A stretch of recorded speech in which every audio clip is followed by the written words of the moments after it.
Salve galera, salve amigos do canal Legado da Fiel.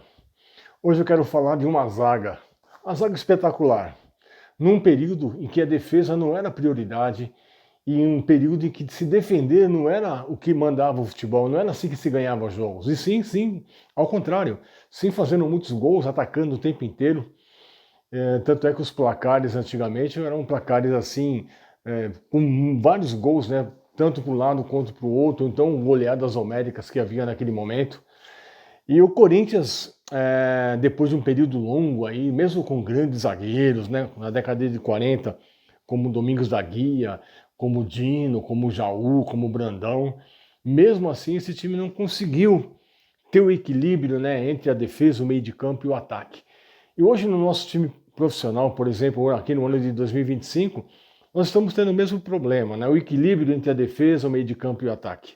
Nós temos um meio de campo para frente muito forte, que com muitas possibilidades.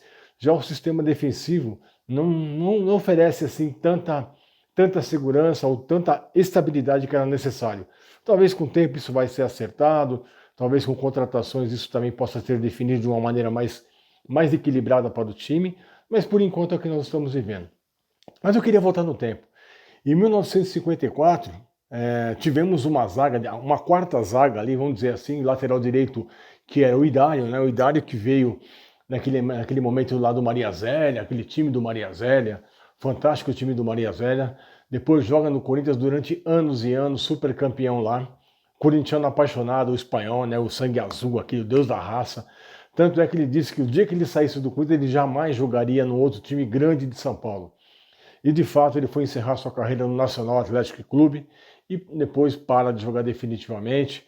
E várias vezes, mesmo no período quando nós caímos para a Série B, todos os jogos ele ia no Pacaembu, sempre procurou acompanhar o Corinthians nos jogos do Pacaembu, onde ele gostava de ver seu time, de ver a torcida que sempre o consagrou, a torcida que sempre o apoiou e a torcida que sempre fez dele um símbolo, né? Um símbolo da raça, que é uma das coisas características do Corinthians. Assim foi com o Zé Maria, assim foi com o Grané e tantos outros jogadores que tiveram muita raça a vestir nossa camisa. Então, a zaga era formada naquele momento por Idário, como eu disse, Olavo que jogou no Santos Futebol Clube, depois jogou na Portuguesa Santista, veio para o Corinthians em 51, também um grande zagueiro, jogou de 51 a 62, fez grandes jogos com a nossa camisa, ganhou grandes títulos. Então, era juntamente com o Homero, outro grande zagueiro, o Homero que começou praticamente no Corinthians, e também, da mesma forma, disse que jamais jogaria num outro time grande de São Paulo. Ele encerra sua carreira no Juventus, Clube Atlético Juventus. Então teve muito disso, né? Teve muito jogador do Corinthians que jogou no Corinthians durante muito tempo e por fim vai jogar no Clube Atlético Juventus. Encerra sua carreira lá. Assim foi praticamente com o Geraldão, foi com o Luciano, foi com o Russo e tantos, né? Tantos outros jogadores que passaram por lá. O próprio Basílio passou por lá também. Então, quer dizer, é meio que comum, meio que uma filial. Luizinho jogou lá, Cabeção também jogou no Juventus. Olha que interessante essa transição, né? Essa irmandade entre Corinthians e Juventus no que se refere a jogadores de um clube para o outro, né? E do lado esquerdo quem jogava o Goiano que veio da Linense e joga no Corinthians durante muitos anos. Então na década de 50, de 51 a 54, a gente pode falar que tinha um paredão. E esse paredão era tão importante, esse paredão era tão fundamental, que ele dava sustentação para aquele time ofensivo.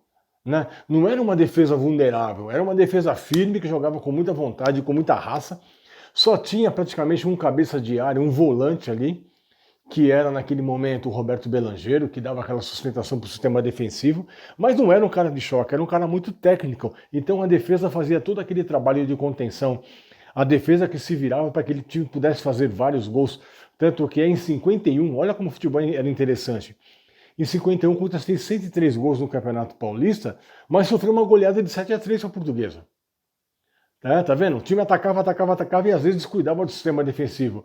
E a defesa não suportou, tomando 7 gols da Portuguesa naquele dia. E os nossos 3 gols foram feitos pelo Carbone. E mesmo assim, o Carbone fazendo 3 gols e o Gilmar que estava no gol foram muito criticados naquele jogo. Olha que como era futebol, era gozado.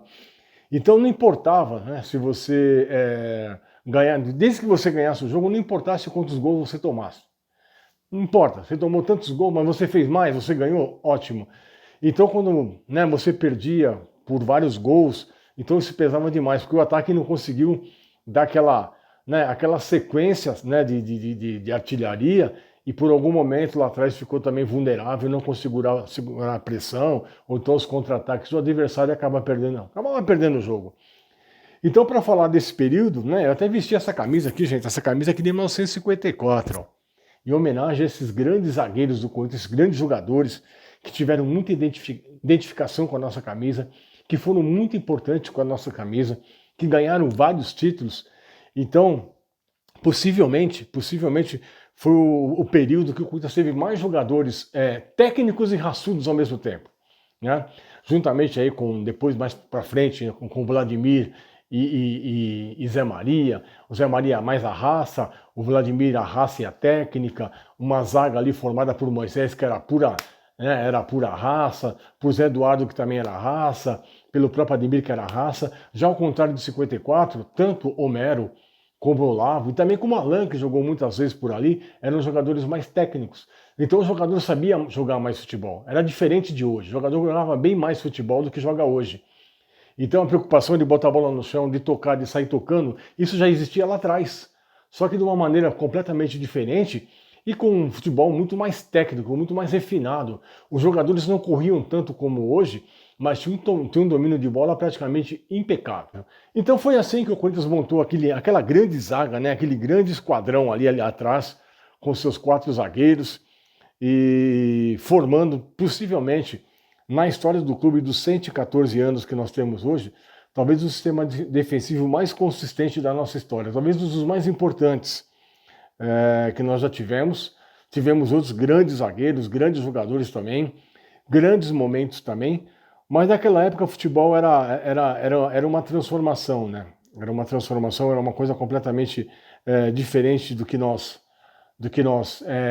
temos hoje. Era muito mais mesmo a categoria intelectual do jogador, né? A inteligência intelectual do jogador. Hoje não, hoje mais é um comprometimento tático, técnico, é muito mais uma recomposição. Hoje o jogador tem que correr muito mais, hoje um volante corre muito mais do que corria naquele momento. Os zagueiros praticamente não corriam, os laterais também não saíam muito. Hoje os laterais são os que mais correm, mas pelo menos naquele time de 50, na década de 50 a 54, de 51 a 55, mais ou menos, vamos colocar esse período, foi um momento que o Corinthians teve uma zaga mais consistente e mais equilibrada durante muitos anos, né? Para vocês terem uma ideia, aí foram praticamente 9, 10 títulos que o Corinthians conseguiu nesse período curto de 4 anos, jogando com essa zaga praticamente o tempo todo, sendo muito efetiva, sendo muito penetrada mesmo naquela orquestragem do time, né? Já que o time, como eu disse, os meias jogavam muito mais lá perto dos atacantes e ficava só praticamente o homem de meio de campo ali, o center alfa, né, que era o volante, esse cara que fazia toda aquela movimentação ali, tentando dar uma sustentação, mas era o cara que pegava a bola no meio e alimentava os homens da frente. Então a defesa do Corinthians foi muito importante por isso. Além da obediência que eles tinham, além do comprometimento que eles tinham com o jogo, além do amor à camisa que eles sempre tiveram, esses jogadores jogaram aí por 5, 6, 10, 11 anos, 12 anos com a nossa camisa, sempre com muita devoção, sempre com muita garra. Então é por isso que eu queria fazer um destaque para esses jogadores, para essa época, para esse período, e falar desse quarteto, né? Desse quarteto que estava lá atrás, e como eu disse aqui, né, dava sustentação para que o time tivesse uma história mais ofensiva e conquistasse os seus campeonatos, fazendo muitos gols, como foi feito em 51, 54, também em 52 e por aí afora, tá bom? Gente, é isso que eu queria falar para vocês, eu queria passar um pedacinho desse episódio, tá bom? Desejar para vocês tudo de bom, muita saúde, muita paz, muita harmonia. Se você não conhece o canal Legado da Fiel, poxa, essa é a grande oportunidade. Vá lá no YouTube, escreve lá, digita lá, Legado da Fiel. Se inscreva no canal, tem muitos vídeos contando da nossa história, inclusive do ano de 54, várias conquistas, vários jogadores importantes, vários personagens importantes, muitos feitos marcantes e importantes da nossa história que constam lá nos vídeos do canal Legado da Fiel, tá bom? Então um abraço a todos, fiquem com Deus e como sempre eu digo no final dos nossos episódios, eternamente vai Corinthians, um abraço a todos. Um abraço.